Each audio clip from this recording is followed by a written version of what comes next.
Everybody, my name is Matthew Rotella, and I'm going to be teaching you the Maya modeling basics. I'm here in Maya 2018.4. I got Service Pack 4 installed, and yeah, I'm going to show you how it's done. If you want any background music, I recommend Buddy Fight's album Tasty, but in any case, I digress. So, first of all, I'm going to show you just basic camera navigation, and Maya is a storm of menus, so I'm going to narrow that down real quick. In any case, for the purpose of this tutorial, I'm going to end up making a mug, so I'm going to just make a cylinder that I'm going to end up using as the basis for my mug. I'm also going to change my background color real quick with alt+b. This is a little easier for me. In any case, so basically, to tumble around your model, you hold down Option if you're using a Mac, Alt if you're using a PC, and then also if you're on a Mac, it would be, I don't know, I'm not going to worry about that right now. Anyway, yeah, so everything happens with the Alt/Option key and your mouse. If you don't have a mouse with a scroll wheel that you can click, I recommend you use one. It makes things a lot easier. So, hold down Alt and left click at the same time, and then you can move your mouse around to tumble. Hold down Alt and clicking your scroll wheel / middle mouse button, and you can pan, and hold down Alt and right click, and you can zoom in and out. You can zoom in and out with just by moving your scroll wheel as well, but you can see it sort of pops, and if you do it with the right click, it's a bit smoother, more finessed, so if you're in a tight spot in your model, it can help if you use the right click to zoom in and out. But in any case, and then also when navigating around your scene, you might find yourself a ways away from whatever option, whatever model you have selected, or maybe you're just not zoomed in how you want to be on your model. All you have to do is simply press the F key. I always said it was for focus, and you'll focus in on whatever object you want to control. Okay, and so basically, to narrow down all these menus for you, so to create these the cylinder, all I did was click the cylinder here, and in most cases, yeah, to narrow down these menus for you, all you really need to use are your selection tool, your movement tool, your rotation tool, and your scale tool, which are mapped to Q, W, E, and R on your keyboard. And beyond that, what you all you really need is your extrusion, your bridge tool, and your insert edge loop tool. And your extrude and bridge can also be found in your edit mesh menu. And then other things, all these tools have a purpose. They're not here for no reason, but you can make just about anything using just those tools, combined with your navigation to move around your scene.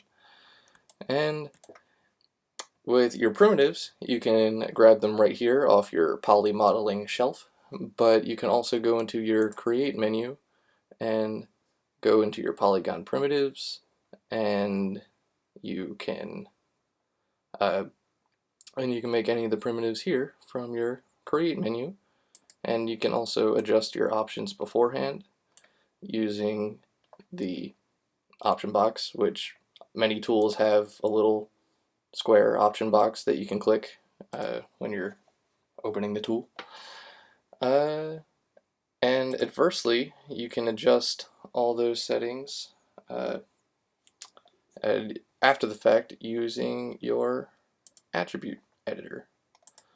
And for example, when working with a cylinder, I prefer to start with 12 subdivisions as opposed to the default of 20 for a number of reasons. For one, it's better, it's often better to be more conservative with your polygons, and then beyond that, and 12 is a decent amount lower while still being enough that I get a mostly rounded shape, especially when I will end up smoothing the model. But beyond that, 20 you can't divide into a third. So like if you wanted to go into your different type of selection modes, which is the other key part to modeling, which you access them by holding down right click on your model, and you can switch between a number of them. Most useful ones at first are going to just be object, edge, vertex, and face. And but in any case, your 12 is divisible by 3, where 20 is not. So if I want to select a third of the cylinder, it's much easier to do it when there's only 12 subdivisions. And then, of course, it's divisible by 2, 4, and 6. So there's just a few more ways that you can divide it versus 20. I mean, you can't divide it into fifths anymore, but I digress. In any case, but yeah, I'm going to end up making a mug for this demonstration because it uses all of the tools that I mentioned earlier. And I'll get back to them in a second, but first I just want to say that for the most part, and I'll just hide this.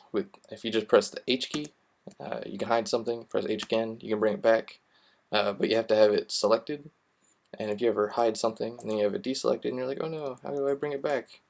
Then you can go into Windows, Outliner. Your Outliner is a very important menu. You can also just click on it right here, show or hide the outliner. And you can select it using the outliner, press H, you can just tuck the outliner away again. But yes, so I'm going to hide it, and I'm going to be making a mug. It's going to be easier to start with a cylinder, but for the most part, for making just about any object, you're going to want to start with a cube, just primarily because a cube, it only it consists entirely of quads, four-sided polygons, which are easier to work with than amounts of polygons that that have more or less edges. And it'll also help you maintain better edge flow, which we can talk a little bit more about later in the tutorial, and you'll know exactly what I'm talking about. It's all going to come together. But even if you wanted to make something round, that's a ball, for example, this does come down a decent bit to personal preference. But for example, I find it hard to work with these poles at the top sometimes, especially when when I get to the step of texturing. So what I like to do is just get my cube, go up to mesh, and then I hit the option box. If I bump this up to 3 subdivision levels, then hit apply, I get a sphere. But instead of having these 20 edges meeting into one vertice, I have a sphere made entirely of quads, which are easier for me personally to work with, but ultimately the decision will be up to you. In any case, let's bring back my cylinder and we'll start making our mug. Press F to focus up on that boy. And then, okay, so the first thing I like to do is get some subdivisions on the cap to make the opening of our mug, which you can do by adding subdivisions here, but I prefer not to do that, because if I go to insert an edge loop, I can do it here, but not on the center ring. So I'm just going to hit Command Z or Control Z if you're on PC to go back to where I was. And what I like to do instead is go into vertex selection mode, select the two poles, and go into edit mesh and chamfer vertices, which will turn it into a guy like that. And if you want to go back to having a pole like you had before, you always can. You can select all your vertices and just merge them back into one vertex again. But now, when I go to insert edge loops, I can insert them anywhere I want.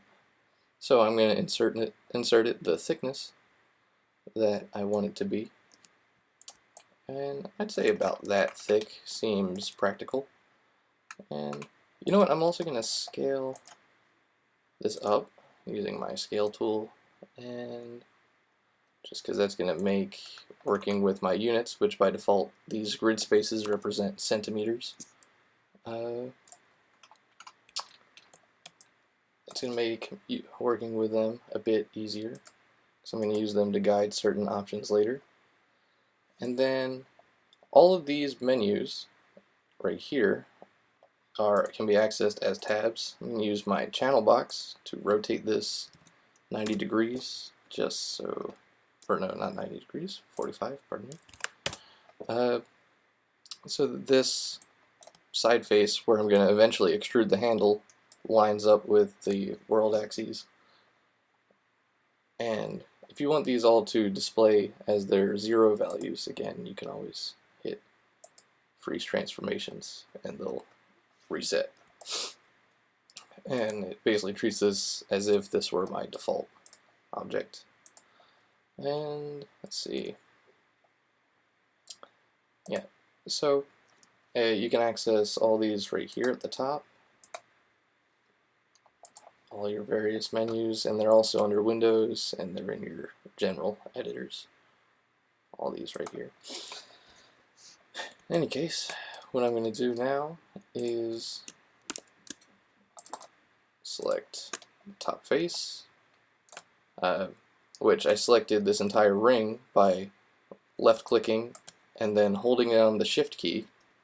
And as long as you hold down the shift key, you will select a polygon one at a time as you click, but if you double click, it'll just complete your the ring that follows your edge flow. And then I'll select the center one, we'll extrude this downwards, and I'm going to press 4 to go into wireframe view, and I'm just going to bring this down, just sort of eyeball it, it's not super critical. Make sure that it's about the same thickness, and that looks good to me. And I'll press 5 to go back into shaded display, which you can also access this in the shading menu right here at the top of your viewport. So I can go to wireframe, I can go to smooth shade all, however you want to play it.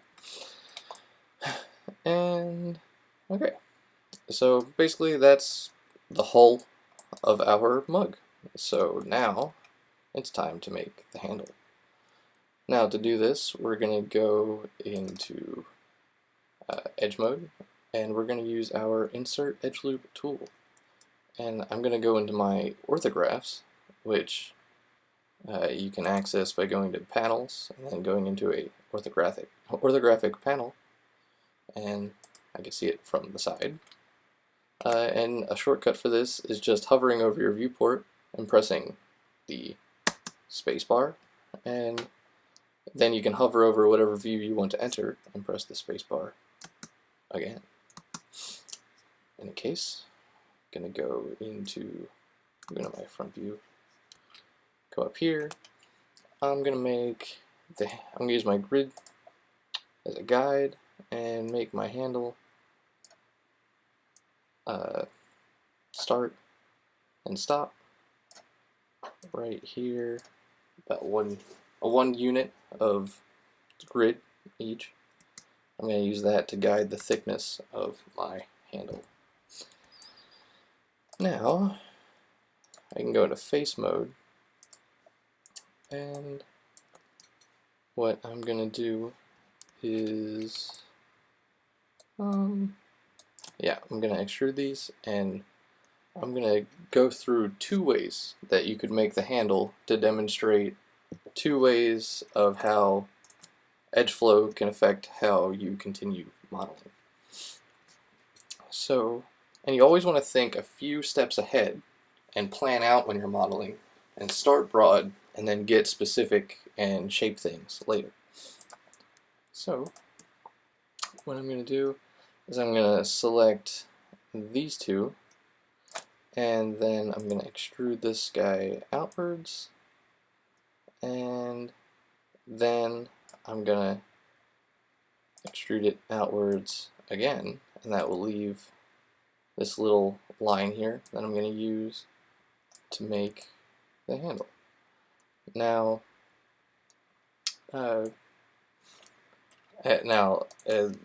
there's a good example of just planning, because let's say if I wanted to extrude it out all the same way, and then I wanted to insert my edge loop later, I could end up sort of just eyeballing it, and then they wouldn't be exactly precise, and that could drive you crazy depending on your personality. But in any case, extrude, and we'll just call it right there. And now what I'm going to do is I'm going to duplicate this mug and finish the handle two different ways. So Control or Command D duplicates things. I'll just move it over to the side for now. You know what, I'll hide it as well. So to complete this handle, we're going to use our bridge tool right here. And I'm going to select this face and delete them.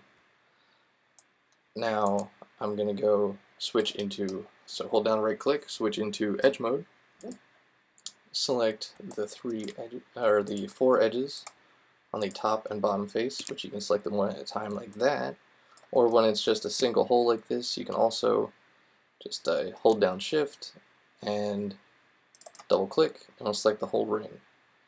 And for whatever reason you select something you didn't want to select, you can see I have shift still held down, and I am hovering over something I have selected. There's a little minus sign next to my mouse cursor. If I click again, it'll deselect it. Click again, it'll select it. And I'm going to bridge it. I'm going to open up my option box for the bridges, because I want to have a division in my bridge, and that'll make a little line right in the center. So I'll hit bridge. You can see there has the division, and the reason I wanted that is I can select that and use that to help me shape things later, or right now even. I can just double click and that'll select the whole ring. W, go to my move tool, and I can bend this out and use that to help me curve things. I can click this edge and this edge, and I can move them in a little bit, and I can use the scale tool to move them towards each other at the same time, an equal amount, and try and keep things equal on the top and bottom. And maybe this was a little extreme, so I'll bring this back in a little bit, and we have a completed mug for all intents and purposes. Let's bring the other mug back. I'll open my outliner, select it, hit H. And the way I'm going to do this is I'm going to turn, instead of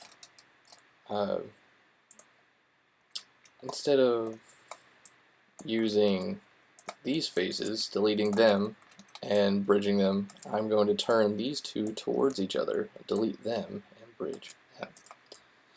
Now, this is a scenario where it can really be handy to open up your tool settings. Now, in here, there's an option called Step Snap, and I'm going to turn that to relative. So what that does is normally, if I have it off, I can just sort of, it'll just smoothly rotate this as I use it. But if I turn on Step Snap and I go to rotate it, I can just essentially, it'll snap. And I can essentially count out how much I want to rotate it. So I'll probably rotate it like, I don't know, 60 degrees, let's say. So I'll say 1, 2, 3, 4, which I could also just set this to 60 degrees instead of 15, but for all intents and purposes, 1, 2, 3, 4, I don't know, I just like to have it at 15. I'll just turn that off again, so I don't forget. And now I'm going to move these two faces towards each other a little bit, so I'm going to hold down Shift, click on this guy. I'm going to use my scale tool to move them towards each other the same amount. I'm just going to scale them in a little bit like that. And now, yeah, I'll delete these two faces, like so. And go to edge selection mode, double click on this edge, hold down Shift, double click on this edge, and I have both selected. I'll bridge them. It comes with that division without opening my option box since I set that earlier. I can also change it after the fact using this little pop-up, but I'm gonna keep it how it was. And again, I can use this to curve things out a little bit. Alright, now for that quick talk about edge flow. Since I essentially curved my extrusion into my other extrusion here, if I go to insert edge loop and I click on it to insert an edge loop, my edge flows all the way around my mug. And the reason why I might prefer to have it this way is that it'll keep both sides of my mug symmetrical without me needing to do much of anything, and it can help me shape things if, per se, excuse me, and it can help me shape things if, let's say, I want to select like this edge and this edge, and then I can use my scale tool and scale them apart, and I want my handle to round out a little bit. And whereas here, if I wanted to have an edge running along the middle like this, I would have to insert essentially 3 edge loops because of how I made my edges flow on my mug here. Because I did 2 individual sections out and then deleted the top and bottom of each one and then bridged them together. So it essentially treats it as like 3 separate tubes. So I would have to create an edge loop here, and an edge loop here, and then an edge loop here, to effectively have an edge that runs the length of my handle. Now the reason why you might want this is it gives you more individualized control over the top, bottom, and side of your handle, but one isn't technically better than the other, it's just different, and a lot of it comes down to personal preference. But in any case, I'm going to continue the rest of the tutorial with, I guess I'll use this one. Press F to focus, and I can also go into my channel box here, and I can re-enter 0 into my translate Z, and it'll just move it back to the start.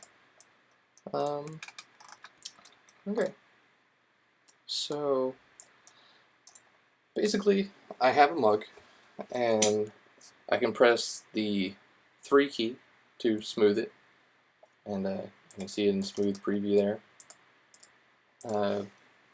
I can press 1 to unsmooth it, and so like you can see, like with 12 subdivisions along the running vertically, it smooths relatively well.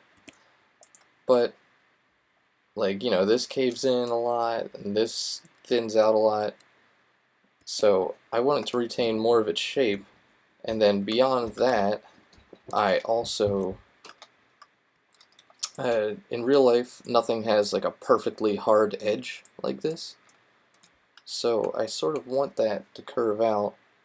And there's something called the rule of 3 edges, which basically is just that every edge should have 3 edges to subdivide between. So I can have 1, 2, 3 here, 1, 2, 3 here, and 1, 2, 3 here. So I'm just adding 2 around each of my hard edges for a total of 3 edges. And now when I select this guy and I press 3, these edges stay more crisp and more true to form, and they have this little bit of light wrapping around the side, which happens in real life. So you get a little more true to form like that. Now, if I were to add edge loops along the corner of my handle, however, if I now like smoothed it, I would end up with a kink in my mug, which I can just shape this out by shaping these edges, but instead I'm going to use a bevel to have my edges maintain the same shape. So I'm going to select the entire edge around where my mug meets meets the handle, and then I'm going to use Bevel, which is in Edit Mesh and Bevel. And I'm going to bring up my attribute editor to change my bevel options, so I can add more segments using this, but by default it's going to give you all of this at your corners, which will give you a little bit of funkiness if you go to smooth things, and that's because that these polygons don't follow the same edge flow as the rest of your cup. So what I'm going to do is I'm going to change this to uniform, and that'll just make them go around like that. I can change the fraction to change the size of it. Don't really need 5, I only need 3. And then you can change which direction your bevel curves using the depth option. So maybe I just want it a little bit like that. And anywho, object mode, and if I press 3, it keeps its shape, and we more or less have a completed mug. This handle might be a little wide for all intents and purposes, but from here on out, it's like if you want to do anything, it's just using your different selection modes, whether they be vertex, edge, or face, and just moving them up and down to get the shape that you want, and adding more edge loops in places that you need them.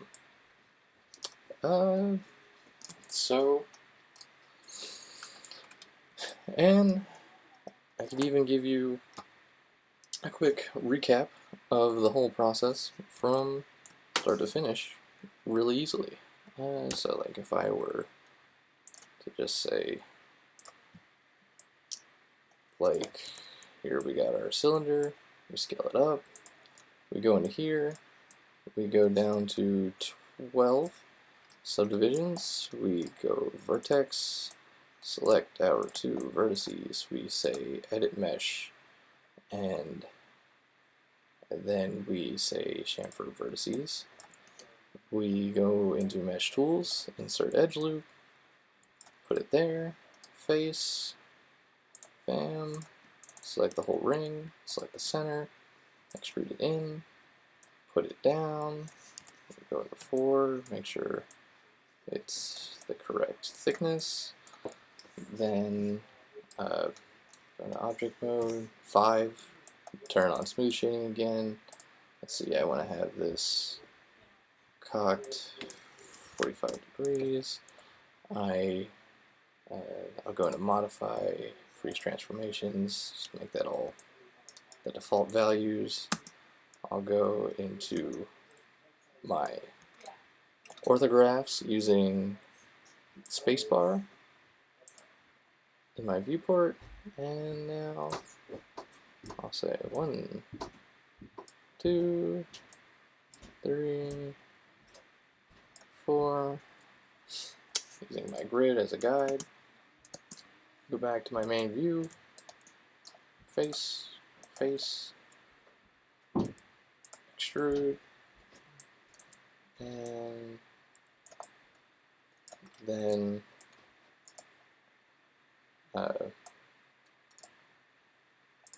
extrude again, and then I'll say face. I'll go to my rotation tool, bring in my tool settings, turn on good old step snap, and I'll say 1, 2, 3, 4.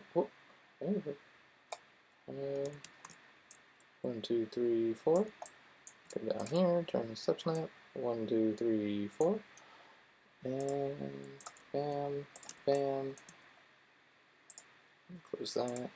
Bring this up. Delete them. Edge. Double click. Hold down Shift. Double click. Bridge. And double click this to select the whole ring. And move it out a little bit like that. And then it's just adding all of the edge loops. 1, 2, 3, 4. Okay. And then 2, 3. And now all that's left is the bevel. And 1, 2, 3, 4. Go into edit mesh and bevel. Go in my attribute editor, change this to uniform, make it smaller, make this 3, and I'll just leave it at the default, and we should have more or less the same mug again. And so that's that. Also, you can zoom into individual parts of your model by clicking on them, pressing F, and you'll zoom in on a specific edge or aspect of your object. Well, I suppose that's all for this. Next tutorial, I'll teach you how to set up your reference imagery and other little modeling know-how. Well, this has been Matthew Rotella, and I'm signing off.